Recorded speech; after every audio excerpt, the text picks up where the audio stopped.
Ogenj nas prijetno greje, pomirja, z njim si pripravljamo najljubše jedi, proslavljamo ali svetimo v temi.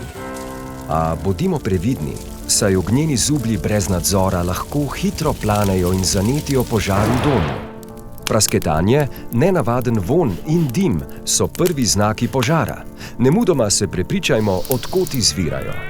Opa, gori! Kaj pa zdaj? Manjše požare, velike do 2 kvadratnih metrov, lahko uspešno pogasimo sami.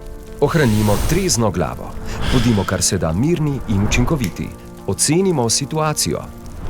Ukolikor imamo na voljo gasilni aparat, ga uporabimo.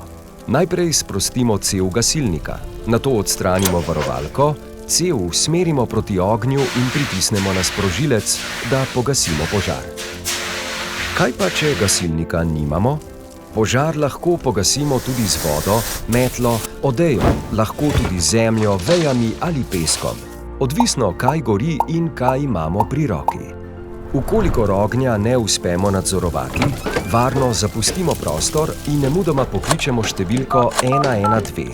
Pri klicu na pomoč povemo, kdo kliče, kaj se je zgodilo, kje se nahajamo in kakšno pomoč potrebujemo.